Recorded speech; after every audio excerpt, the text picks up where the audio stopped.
നമസ്കാരം. ഇപ്പോൾ തെരഞ്ഞെടുപ്പ് ആണല്ലോ, പഞ്ചായത്ത് കഴിഞ്ഞു, അടുത്ത അസംബ്ലി ആണല്ലോ നമ്മുടെയൊക്കെ ചർച്ചാ വിഷയം. തൊട്ടടുത്ത ഒരു അസംബ്ലി തെരഞ്ഞെടുപ്പിനെ കുറിച്ച് ഇന്ന് നമുക്ക് സംസാരിക്കാം. ശൈലിംഗമന്ത്രി അർപ്പിക്കുന്നു.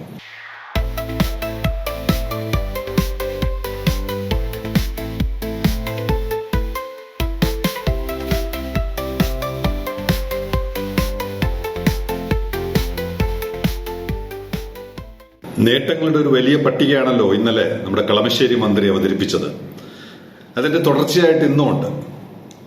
വാ തുറന്നാൽ എന്താണ് പറയുന്നതെന്ന് അദ്ദേഹത്തിന് മാത്രം അറിയാവുന്ന ഈ ലോകത്ത് അദ്ദേഹം മാത്രമല്ല കാര്യങ്ങൾ പറയുന്നത്.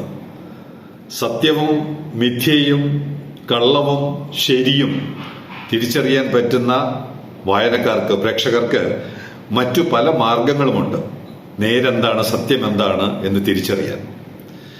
തൊട്ടടുത്ത തമിഴ്നാട്ടിലും അസംബ്ലി തെരഞ്ഞെടുപ്പ് വരികയാണ്. നമ്മളെപ്പോലെ തന്നെ അസംബ്ലി തെരഞ്ഞെടുപ്പ് അവിടെയും വരുന്നുണ്ട്. അവിടെ ദേശീയ സ്ഥാപനങ്ങൾ എന്ന് പറഞ്ഞാൽ ആരുടെ നേതൃത്വത്തിലാണ് വരുന്നത്? തമിഴ്നാട്ടിലെ DMK ഗവൺമെന്റിനെ എതിർക്കുന്ന കേന്ദ്ര സർക്കാരിന്റെ കീഴിൽ വരുന്ന സ്ഥാപനം അവർക്ക് പാസ് മാർക്ക് ഇപ്പോഴേ നൽകിയിരിക്കുകയാണ്. RBI, reserve bank of India data show rosy picture of poll bound Tamil Nadu reveal Karnataka's gap.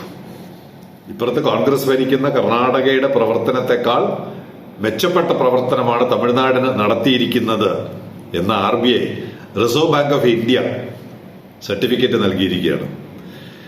Tamil Nadu അല്ലെങ്കിൽ ഇപ്പൊ ആര് സർട്ടിഫിക്കറ്റ് നൽകണ്ട, തമിഴ്നാടിന്റെ പ്രവർത്തനം എങ്ങനെ പോകുന്നു എന്ന് രാവിലെ പത്രം വായിക്കുന്ന എല്ലാവർക്കും മനസ്സിലായി. ഇനി പത്രവും വേണ്ട, വാട്സാപ്പും സാമൂഹ്യ മാധ്യമങ്ങളിൽ കയറുന്നവർക്ക് എല്ലാം അറിയാം തമിഴ്നാടിന്റെ വേഗതയും സ്പീഡും.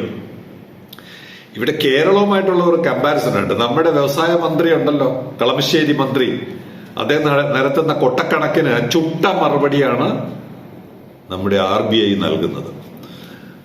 സൗത്ത് ഇന്ത്യയിൽ എല്ലാം ഉണ്ട്. കേരളവും തമിഴ്നാടും മാത്രമല്ല, കർണാടകയുണ്ട്, തെലങ്കാനയുണ്ട്, ആന്ധ്രാപ്രദേശ് ഉണ്ട്, തമിഴ്നാടുണ്ട്. എല്ലാവരുടെയും കണക്കെടുത്ത് വയ്ക്കുമ്പോൾ ഞാൻ കേരളത്തിന്റെയും കാര്യം, ഇത് ഒരുപാട് കണക്കാകുമ്പോൾ ആളുകൾക്ക് ബുദ്ധിമുട്ടാണ്. കേരളത്തിന്റെയും തമിഴ്നാടിന്റെയും മാത്രം ഒരു കമ്പാരിസൺ ചിത്രം തരാൻ ശ്രമിക്കാം.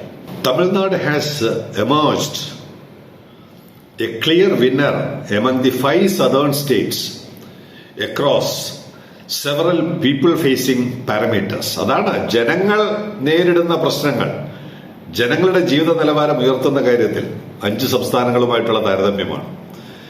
People facing parameters that influence the livelihood, ഓരോരുത്തരുടെയും ജീവിതം, ആൻഡ് ക്വാളിറ്റി ഓഫ് ലൈഫ്, ഓരോരുത്തരുടെയും ജീവിതത്തിന്റെ ഗുണമേന്മ, quality of life, such as factories, jobs and tourist ഫുട്ഫോൾസ്.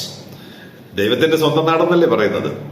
ഇവിടെ ഈ പറയുന്ന ഘടകങ്ങളിൽ കേരളം എവിടെ നിൽക്കുന്നു, തമിഴ്നാട് എവിടെ നിൽക്കുന്നു, ഈ 2 സംസ്ഥാനങ്ങളിൽ മാത്രം താരതമ്യം നൽകാനാണ് ശൈലിംഗമന്ത്രി ശ്രമിക്കുന്നത്. കയറ്റുമതി, സംസ്ഥാനത്തെ കയറ്റുമതിയുടെ കൂട്ടത്തിൽ തമിഴ്നാട് 5200 കോടി ഡോളറാണ്, രൂപയല്ല, ഡോളേഴ്സ്. മോഹൻലാൽ പറയുന്ന പോലെ ഡോളേഴ്സ്. 5200 കോടി ഡോളർ. കേരളം വെറും 470 കോടി. 70 കോടി ഡോളറാണ്, 470 കോടി. ഇതിന്റെ താരതമ്യം എന്ന് പറയുന്നത് ശതമാനം അറിയണം, വെറും 9%.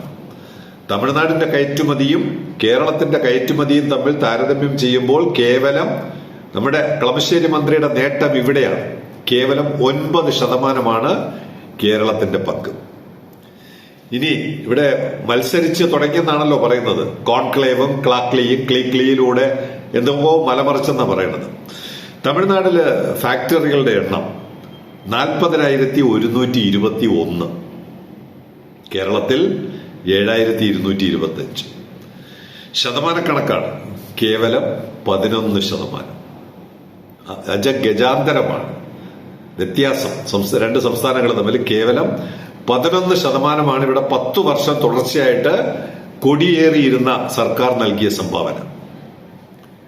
അടുത്തത് തൊഴിലാളികൾ, നമ്മുടെ പ്രൊലറ്റേറിയൻ ക്ലാസ് തൊഴിലാളികളുടെ എണ്ണത്തിൽ തമിഴ്നാട് 24,75,675. ഇവിടെയാണ് കൃത്യം കണക്ക് നമ്മുടെ കളമശ്ശേരി മന്ത്രി പറയണം. എത്ര തൊഴിലാളികൾക്ക് നിങ്ങൾ ESI PF ഉള്ള എത്ര തൊഴിലാളികൾക്ക് നിങ്ങൾ ജോലി കൊടുത്തു എന്ന് പറയണം. തമിഴ്നാട് 24,75,675. കേരളം ദാ വരുന്ന 2,82,993. ഇതിവിടെ പുതുതായിട്ട് കൊടുത്തതല്ല. കാലാകാലങ്ങളായി ഇവിടെയുള്ള സർക്കാരുകൾ നൽകിയ സംഭാവനകളുടെ ഫലമാണ് തമിഴ്നാട് 24 ലക്ഷവും കേരളം 2,82,993. ശതമാനം 11%. അപ്പോൾ ഈ ശതമാന കണക്കിന്റെ ആവറേജ് എടുത്താൽ മറ്റു സംസ്ഥാനങ്ങളുമായിട്ട് താരതമ്യം ചെയ്യുമ്പോൾ കേരളത്തിലെ കേവലം 10%. ഇതാണ് ഇവിടെ കൊട്ടിഘോഷിച്ച് ഇലക്ഷൻ വർഷത്തിൽ ഒരു കാലത്തുമില്ലാത്ത വിധത്തിൽ ഞങ്ങൾ കോൺക്ലേവുകൾ ഫോളോ അപ്പ് ചെയ്ത നേട്ടത്തിന്റെ യഥാർത്ഥ കണക്ക് റിസർവ് ബാങ്ക് ഓഫ് ഇന്ത്യ പുറത്തുവിട്ടു. The data come as a boost to Tamil Nadu's ruling DMK. അടിയുള്ള സിമ്പിൾ. അവിടെയും ഭരിക്കുകയാണല്ലോ, ഒരു ഗവൺമെന്റ് ഭരിക്കുന്നു. ആ ഭരിക്കുന്ന ഗവൺമെന്റിന്റെ സാധ്യതകൾ വളരെ കൂടുതലാണെന്ന് കേന്ദ്ര സ്ഥാപനം പറയുന്നു. BJPക്കല്ല, തമിഴ്നാട്ടിൽ BJPക്കോ BJP നേതൃത്വം നൽകുന്ന മുന്നണിക്കോ അല്ല സാധ്യതയെന്ന് പറയുന്നത് അവർ എതിർക്കുന്ന DMKക്കാണ്.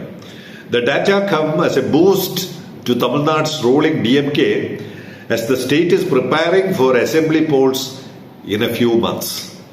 നമ്മളെ പോലെ തന്നെ 3-4 മാസങ്ങൾ കൂടി കഴിയുമ്പോൾ തെരഞ്ഞെടുപ്പിലേക്ക് കടക്കുന്ന തമിഴ്നാടിന് വളരെയധികം മുന്നേറ്റമുള്ള, വളരെയധികം സാധ്യതയാണ് റിസർവ് ബാങ്ക് കൽപ്പിച്ച് നൽകിയിരിക്കുന്നത്. ഈ കണക്കിന് ഒരു മറുപടിയാണ് നമ്മുടെ കളമശ്ശേരി മന്ത്രിയിൽ നിന്ന് സെയിലിംഗ് കമന്ററി പ്രതീക്ഷിക്കുന്നത്.